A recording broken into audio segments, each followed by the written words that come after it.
स्वागत है आप सभी का दोस्तों। उम्मीद करता हूं आप लोग अच्छे होंगे।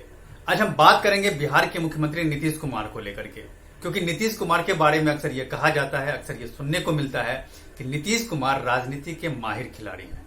वो कब कौन सी चाल चल दें, कब कौन सा नया दांव खेल दें, जिसके बारे में न तो विपक्षी पार्टी को पता होता है और न ही सामने वाले को। ये बात मैं इसलिए कह रहा हूं क्योंकि नीतीश कुमार ने इन बातों को कई बार प्रूव किया है, और ये बात करना इस समय इसलिए लाजमी है क्योंकि नीतीश कुमार ने अपने सबसे खास आरसीपी सिंह के राज्यसभा का टिकट उन्होंने काट दिया है और उनकी जगह झारखंड जनता दल यूनाइटेड के अध्यक्ष खीरू महतो को राज्यसभा का टिकट दे दिया है। अब सवाल यहां पर यह उठता है कि जिस नीतीश कुमार से आरसीपी सिंह की इतनी करीबी थी और जिस नीतीश कुमार ने, जिस जनता दल यूनाइटेड ने आरसीपी सिंह को 2 बार राज्यसभा भेजा और तीसरी बार राज्यसभा की जाने की उम्मीद लगाए बैठे थे, अचानक से आरसीपी सिंह का टिकट क्यों कट गया? क्योंकि आरसीपी सिंह केंद्र में जनता दल यूनाइटेड की तरफ से केंद्रीय मंत्री भी थे। इसीलिए आरसीपी सिंह इस उम्मीद में थे कि इस बार भी, यानी कि तीसरी बार भी जनता दल यूनाइटेड उनको राज्यसभा का टिकट देगी। वो केंद्र में मंत्री हैं, लेकिन ऐन वक्त पर उनके टिकट को काट दिया गया और उनकी जगह खीरू महतो को राज्यसभा का टिकट दे दिया गया। अब यहां पर सबसे बड़ा सवाल यह है कि आखिर आरसीपी सिंह से क्या गलती हुई, वो कौन सी बड़ी वजह थी जिसके कारण उनको तीसरी बार राज्यसभा का टिकट नहीं मिला, और इसके साथ साथ जो उनके पास केंद्रीय मंत्रालय था, वो मंत्रालय भी उनके हाथ से चला गया। मतलब नीतीश कुमार ने एक तीर से 2 निशाने कर लिए। आरसीपी सिंह का उन्होंने राज्यसभा जाने का टिकट भी काट दिया, और दूसरा उनके पास जो मंत्रालय था वो मंत्रालय भी उन्होंने ले लिया।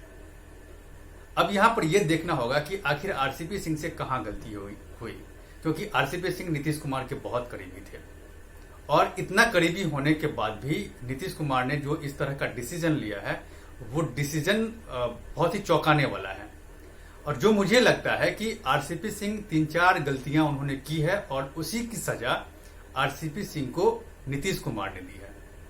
और वो जो 4 गलती है उस पर मैं बात करूंगा। सबसे पहला जो उनके पतन का कारण है वो है 2019 में जब लोकसभा का चुनाव शुरू हुआ था। उस चुनाव के समय में नीतीश कुमार और बीजेपी के उस समय के तत्कालीन जो अध्यक्ष हुआ करते थे अमित शाह, उन्होंने आपस में बैठकर टिकट का बंटवारा किया था। बिहार में लोकसभा की 40 सीटें हैं और 40 सीट में से 17 सीट पर बीजेपी और जेडीयू ने लड़ने का फैसला किया था, जबकि 6 सीट एलजेपी को दिया गया था। जब ये 17 सीटों का बंटवारा हो गया, उसके बाद आरसीपी सिंह के पास था ये तय करना कि आरसीपी सिंह बीजेपी के साथ बैठकर के ये तय करेंगे कि किस किस सीट पर कौन सी पार्टी लड़ेगी चुनाव। क्योंकि वो राष्ट्रीय अध्यक्ष हैं वो जनता दल यूनाइटेड के, इसीलिए उन्हीं के अंडर गाइडेंस में जनता दल यूनाइटेड चुनाव लड़ रही थी। जब टिकट का बंटवारा हो चुका था कि 17 सीट पे चुनाव लड़ना है, तो तब यह था कि कौन सी सीट बीजेपी को मिलेगी और कौन सी सीट जनता दल यूनाइटेड को मिलेगी। और इसमें एक चीज क्या था कि नीतीश कुमार के बहुत ही खास संजय झा वो दरभंगा से लोकसभा का चुनाव लड़ना चाह रहे थे, और इसके लिए नीतीश कुमार ने सहमति भी दे दी थी। और पार्टी के तमाम नेताओं को संजय झा के बारे में ये पता था और नीतीश कुमार के इस डिसीजन के बारे में पता था कि दरभंगा की सीट जेडीयू चाह रही है। लेकिन जब टिकट का बंटवारा हुआ कि कहां से कौन लड़ेगा, वहां पर क्या हुआ कि आरसीपी सिंह ने भागलपुर सीट को चुना और दरभंगा वाली सीट जो है वो बीजेपी के खाते में चली गई। और इस बात से नीतीश कुमार काफी नाराज भी हुए थे, क्योंकि वो कह रहे थे कि उन्हें दरभंगा की सीट चाहिए, क्योंकि वो संजय झा के लिए वो चाह रहे थे कि दरभंगा से संजय झा को चुनाव लड़ाया जाए, लेकिन ऐसा नहीं हुआ। तो एक तो ये कारण थे। दूसरा जो सबसे बड़ा कारण था वो था अल्पसंख्यक समुदायों को लेकर के एक उन्होंने सम्मेलन किया था, जो बिहार के अलग अलग जिले में इस सम्मेलन का आयोजन किया गया था। लेकिन इस सम्मेलन में क्या हुआ कि कुर्सियां खाली थी, आरसीपी सिंह को सुनने वाला कोई नहीं था। तो ये एक सबसे बड़ा माइनस पॉइंट था आरसीपी सिंह के लिए कि इतना बड़ा सम्मेलन किए, राष्ट्रीय नेता थे जनता दल यूनाइटेड के, लेकिन उनको सुनने वाला कोई नहीं है। नीतीश कुमार भी कई जगह गया लेकिन कुर्सियां खाली मिली, तो इस बात से नीतीश कुमार नाराज थे।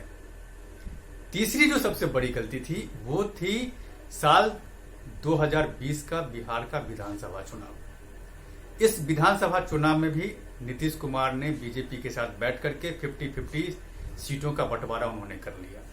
इस बंटवारे के बाद भी जो आगे की जो कार्रवाई थी वो आरसीपी सिंह को करनी थी कि कौन सी सीट पर कौन लड़ेगा, ये तय करना आरसीपी सिंह के पास था और किस किस को टिकट मिलेगा, जैसे तमाम सारी जो चीजें थी वो आरसीपी सिंह के पास थी और उन्होंने ही सब कुछ तय किया। नतीजा क्या हुआ कि पिछले 20 साल में अगर देखा जाए तो पिछले 20 साल में सबसे निचले पायदान पे जनता दल यूनाइटेड पहुंच गई। 115 सीट में से उसको जनता दल यूनाइटेड को सिर्फ और सिर्फ 43 यानी कि 43 सीटें मिली। इस बात से नीतीश कुमार नाराज थे। ये 3 गलती आरसीपी सिंह कर चुके थे और चौथी जो सबसे बड़ी गलती थी वो थी साल 2021 में जुलाई महीने में जब केंद्र में कैबिनेट का विस्तार हो रहा था तो उस समय में ये चर्चा थी कि बिहार के कोटे से जनता दल यूनाइटेड के कोटे से भी मंत्री बनेंगे। तब नीतीश कुमार ने ये कहा था कि जितने सांसद चुन के गए हैं उसके अनुपात में मंत्रालय मिले और अगर ऐसा नहीं होता है तो कम से कम बिहार से जितने बीजेपी के लोगों को मंत्री बनाया जाएगा उतने ही लोगों को, उतने ही सांसदों को जनता दल यूनाइटेड की तरफ से भी मंत्रालय मिलना चाहिए। तो इस बात को लेकर के आरसीपी सिंह को ही चर्चा करनी थी। केंद्रीय जो बीजेपी के तरफ से बीजेपी के साथ आरसीपी सिंह को ही चर्चा करनी थी और आरसीपी सिंह ने ही इस चर्चा में भाग भी लिया, लेकिन जेडीयू को 1 सीट मिली और 1 सीट से आरसीपी सिंह राजी हो गए और खुद केंद्रीय मंत्री बन गए। तो ये 4 जो वजह थी, इन 4 वजहों से नीतीश कुमार कहीं ना कहीं आरसीपी सिंह से नाराज थे, क्योंकि उनको जो जो जिम्मेदारी दी गई थी हर जिम्मेदारी से आरसीपी सिंह को नुकसान कर रहे थे जनता दल यूनाइटेड का। और दूसरा ये भी खबर थी मीडिया में कि आरसीपी सिंह का बीजेपी के तरफ से लगाव जो है ना बहुत ज्यादा हो गया था। तो ये चीज खटक रही थी कहीं ना कहीं नीतीश कुमार को।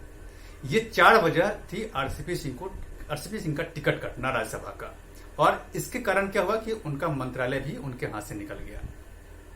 अब यहां यह है कि खीरू महतो को राज्यसभा का टिकट नीतीश कुमार ने क्यों दिया, इस पर भी एक सबसे बड़ा सवाल है। आखिर इससे कैसे क्षतिपूर्ति होगी? तो देखिए, खीरू महतो झारखंड से हैं और 2005 में जब पहली बार झारखंड में विधानसभा का चुनाव हुआ था उस समय बाबूलाल मरांडी की सरकार में खीरू महतो एज ए विधायक गए थे जनता दल यूनाइटेड की तरफ से। तब जेडीयू ने 6 सीटें जीती थी झारखंड में। तो एक तो ये सबसे बड़ी बात है। दूसरी जो सबसे बड़ी बात है वो ये है कि जिस तरह से केंद्र में आरसीपी सिंह का टिकट राज्यसभा का काटा गया, आरसीपी सिंह को लेकर के ये कहा था कि आरसीपी सिंह कुर्मी समुदाय से ताल्लुक रखते थे तो उनका टिकट काटना है तो कुर्मी समुदाय को नाराजगी झेलना। तो यहां पर नीतीश कुमार ने एक तीर से 2 निशाने किए। खीरू महतो भी कुर्मी ही है। इससे क्या होगा कि कोई ये सवाल नहीं उठाएगा कि आपने किसी कुर्मी का टिकट काट दिया। तीसरी बात खीरू महतो को लेकर के जो है वो ये है कि आरसीपी सिंह के मुकाबले खीरू महतो जमीनी नेता हैं। वो लंबे समय से राजनीति कर रहे हैं, पब्लिक के बीच रहते हैं, उनका अपना एक जनाधार है जो आरसीपी सिंह के पास नहीं है। आरसीपी सिंह तो मुखिया का चुनाव भी लड़ने की हैसियत नहीं रखते हैं, यानी कि अगर वो लड़े भी तो वो जीतेंगे नहीं, ये स्थिति है उनके लिए। और चौथी जो सबसे बड़ी बात है खीरू महतो को लेकर के वो अहम है, वो ये है कि झारखंड के बारे में अक्सर ये कहा जाता है कि झारखंड आदिवासी बहुल इलाका है और वहां पर आदिवासियों का ही दबदबा है, लेकिन ऐसी कोई बात नहीं है। झारखंड में 27% आदिवासी हैं और 27% कुर्मी है, यानी कि बराबर का मामला है। और अगर झारखंड में जो 81 सीटें हैं, 81 सीट की अगर हम बात करें विधानसभा की, तो अगर वहां पर कुर्मी एक मुश्त होकर के अगर जनता दल यूनाइटेड को अगर वोट कर दे तो कम से कम जनता दल यूनाइटेड को 23 से 25 सीट जीतने में कामयाबी मिल सकती है। तो इस स्थिति में है जनता दल यूनाइटेड वहां पर, क्योंकि वो कुर्मी बहुल इलाका है। तो इन सारी चीजों को देख करके नीतीश कुमार ने इतना बड़ा फैसला लिया है और यही वजह है कि आरसीपी सिंह इतना करीबी होने के बाद भी उनको टिकट उनका काट दिया गया राज्यसभा से। और इस तरह की उम्मीद ये भी जताई जा रही है कि खीरू महतो राज्यसभा के लिए तो आ ही जाएंगे, लेकिन जनता दल यूनाइटेड की तरफ से ये बात निकल करके आई है कि केंद्र में वो मंत्री पद नहीं लेगी जनता दल यूनाइटेड। ये नीतीश कुमार का फैसला है। तो अब आने वाले दिन में क्या होता है, किस करवट राजनीति बैठती है, उन सारी चीजों पे मेरी नजर बनी हुई है। आप मेरे साथ बने रहिए।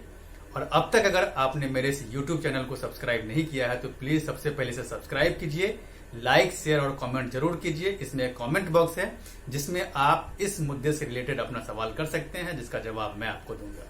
तब तक के लिए धन्यवाद।